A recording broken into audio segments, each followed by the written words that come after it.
कराची के इलाके लियारी में जो रिहायशी इमारत गिरी, जो नुकसान देखने को मिला, उसका तस्करा करते हैं और तफसील के साथ करते हैं। मलबा हटाने का काम अभी जारी है। 48 घंटे हो गए, रेस्क्यू ऑपरेशन चंद घंटों के बाद खत्म होने का इम्कान है। अब ये खबरें भी आ रही हैं। मजीद बात होगी, समा के सीनियर रिपोर्टर काजी हसन हमारे साथ हैं। काजी हसन, हमें बताइए, अब बहुत तेजी से यहाँ से मलबा हटाया जा रहा है, इख्तितामी मराहिल में है।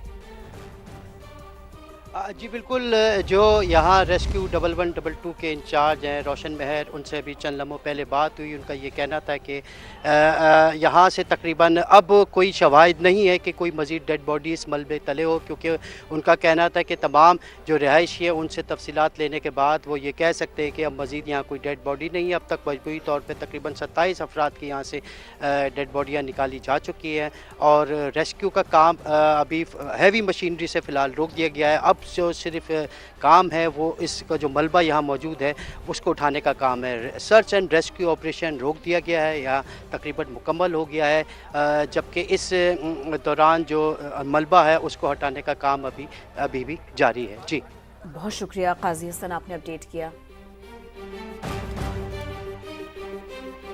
रेस्क्यू एहलकार ने कहा कि मलबे तले दबी आखिरी लाश निकालने में काफी मुश्किल पेश आई। हैवी मशीनरी के इस्तेमाल से इर्द गिर्द की इमारतें लरस रही थीं। करीबी इमारतों को दरपेश खतरे के बायस आखिरी लाश को मैनुअल तरीके से निकाला गया। सर 26 बॉडी हमने रिकवर कर ली हैं। 45 से 48 घंटे हो चुके हैं इस ऑपरेशन को। आखिरी बॉडी जो है वो हम रिकवर कर रहे हैं, लेकिन उसको निकालने में बहुत दुश्वारी हमें पेश आ रही है। हम मैनुअली तरीके से उसको निकाल रहे हैं। वाइब्रेशन की वजह से ये बिल्डिंग के जो छोटे छोटे पार्टिकल्स थे वो नीचे गिर रहे थे, तो मैनुअली तरीके से बॉडी को रिकवर करी जा रही है। 27 फीट ये डेड बॉडी होगी जो हम रिकवर करेंगे। अच्छा, कब तक उम्मीद है ये मुकम्मल तौर पे ऑपरेशन मुकम्मल? ये इंशाल्लाह रात तक ये ख़त्म हो जाएगा इंशाल्लाह। आपको बताया, chief fire officer Humayun Akhtar ने कहा, इमारत में किसी राहगीर के दबे होने के खदशे पर सर्चिंग जारी है। मुतासरा खानदानों ने अपने रिश्तेदारों के नामों की तस्दीक कर दी है। सानहे के बाद शहरियों और रजाकारों के रश की वजह से मुश्किलात का सामना करना पड़ा। थोड़ा सा मलबा है उसको भी हम सर्च कर रहे हैं। इन केस अल्लाह न करे, खुदा न खास्ता कोई और मजीद इस तरीके का ना हो जो नामालूम आदमी हो, हम रिपोर्ट करते हैं किसी भी इंसिडेंट पर। तो उसमें जो है हमें सबसे ज़्यादा जो पब्लिक होती है और अपना NGOs होते हैं, रज़ाकार होते हैं, वो फर्स्ट अटैम्प्ट में वो पहुंच जाते हैं। लेकिन ये है कि वो क्राउड इतना ज़्यादा होता है, अगर उनको शुरू में हैंडलिंग कर लिया जाए तो ऑपरेशन स्मूथली बहुत यानी कि स्टार्टिंग में से ही शुरू हो जाएगा। जब तक वो क्राउड नहीं हटता ऑपरेशन स्टार्ट नहीं होता। कराची के इलाके लियारी में गिरने वाली इमारत ने कई खानदानों में सफ़े मातम बिछा दी। मलबे में बिखरी किताबें, खिलौने, दुपट्टे और घर का सामान तबाही की दास्तान सुना रहा है। समा की नुमाइंदा फरवाली वहाँ मौजूद है, उन्हीं से बात करते हैं। जी फरवा, बताइए। इस वक्त मैं जहां मौजूद हूं वहां 2 रोज़ कबल खुशियों का राज था, आज मलबे का ढेर बन गया है। मैं जहां मौजूद हूं, यहाँ पहले उस बिल्डिंग का ग्राउंड फ्लोर होता था, जहां अगर आपको मेरे कैमरामैन राशिद दिखाएं तो बच्चों की किताबों से लेके दीगर चीज़ें, जब बच्चों की किताबें पड़ी हैं, सिलाई मशीन यहाँ हमने देखी, ये प्लेट पड़ी है, शादी का एक दुपट्टा है, बच्चे का एक झूला है जो यहाँ मौजूद है, और दीगर चीज़ें हैं जो मैं कैमरामैन आपको दिखाएं कि कपड़े पड़े हैं लोगों के जो कभी उनके ज़ेरे इस्तेमाल होते थे, साइकिल पड़ी है, और इसके अलावा जो है वो गाड़ी है जो किसी छोटे से बच्चे के ज़ेरे इस्तेमाल होगी। यहाँ खुशियों के डेरे थे, आज यहाँ सिर्फ़ और सिर्फ वीरानी, उदासी और मलबे का ढेर नज़र आता है। आखिरी लाश जो है वो जैद की थी, जो कि एक 12 साला बच्चा था, उसकी निकाल ली गई है और रेस्क्यू ऑपरेशन तकरीबन मुकम्मल हो चुका है। लेकिन यहाँ जो मलबा है वो वैसे पड़ा है और दोबारा से जो है वो लोगों को हटाया जा रहा है, ताकि ऑपरेशन कुछ जो अगर कोई रह गया है, किसी की लाश रह गई है, तो उसको निकाला जा सके। जी फरवाली ने अपडेट किया। कराची के इलाके लियारी में गिरने वाली इमारत कानूनी तौर पर 3 मंजिला थी। 6 फ्लोर कैसे बन गए? किसने NOC जारी किया? 27 संवाद का जिम्मेदार है कौन? सवाल बहुत, जवाब देने के लिए कोई नहीं। हद तो यह है कि खुद DG Sindh building control authority ने भी अपने लफ्ज सी लिए हैं। कराची में गैर कानूनी तामीरात और खस्ता हाल इमारत गिरने का जिम्मेदार कौन?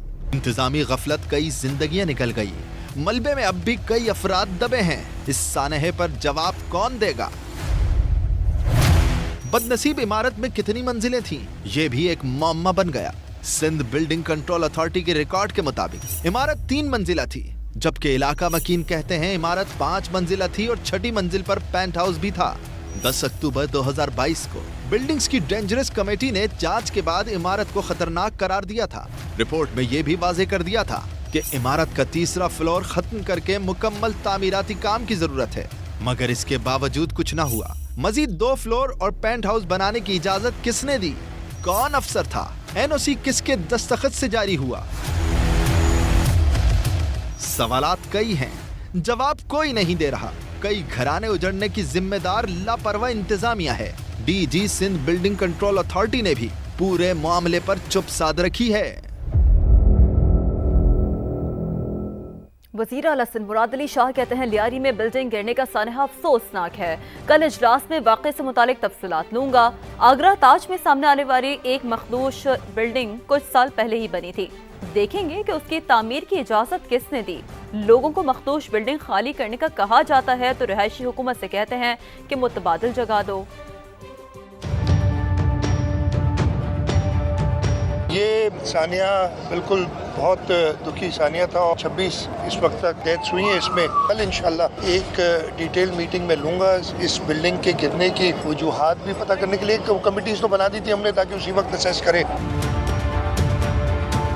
कल एक वाक़या हुआ था, एक बिल्डिंग जो है वो तो कुछ साल पहले की बनी हुई है। अनफॉर्चुनेटली उसके पीछे जाएंगे किसने उसकी इजाज़त दी थी। जो लोग भी इसकी में होंगे मुलविस करार उनको सज़ा भी दी जाएगी। जब लोगों के पास जाते हैं ना, और वो लाइटली सो बेचारे गरीब हैं, लेकिन जब फ्लैट अपना उसमें लेते हैं किराए पे या ख़रीदने के लिए, उस वक्त तो सारी चीज़ें नहीं देखते कि जी उसके प्रॉपर अप्रूवल्स हैं कि नहीं है। गुर्बत है, सस्ता वो शायद बेच देते हो इसलिए लेते हैं, लेकिन जब उनको उधर से कहते हैं कि जी अब आप मूव करें ये डेंजरस है, तो हुकूमत से हर किस्म की तहफ़्फ़ुज़ मांगते हैं कि जी आप बताएं हमें ले कहाँ जाएंगे, हमें रहेंगे कहाँ। और ऐसा वक्त आ जाता है कि हमें इस पर ऐसा एक्शन लेना पड़ता है, और कल वो लिया गया और उनको उधर से निकाला गया। खदशात बढ़ते जा रहे हैं। कराची के इलाके लियारी आगरा ताज कॉलोनी में 7 मंजिला रिहायशी इमारत में दरारें पड़ गईं।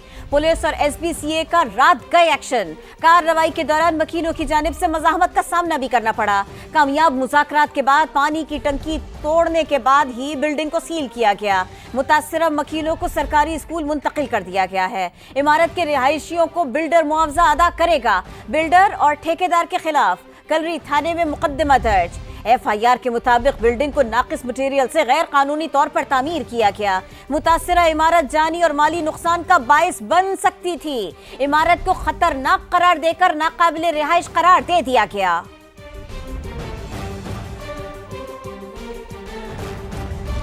DC साउथ जावेद नबी कहते हैं कि 2 साल पहले 60 गज पर 7 मंजिला इमारत तामीर की गई थी। नाकिस मटेरियल इस्तेमाल किया गया। इमारत में 11 खानदानों के 57 अफराद रिहाइश पजीर थे। इमारत को खतरनाक करार देकर नाकाबिले रिहाइश करार दे दिया गया। बिल्कुल मुज़ाकरात कामयाब हो गए हैं हमारे। अब हम बिल्डिंग को एज़ पर लॉ जो हमारी लीगल प्रोसीडिंग है हम सील कर रहे हैं। 57 बंदे रह रहे थे, इंक्लूडिंग 8 से 11 फैमिलीज़ है टोटल।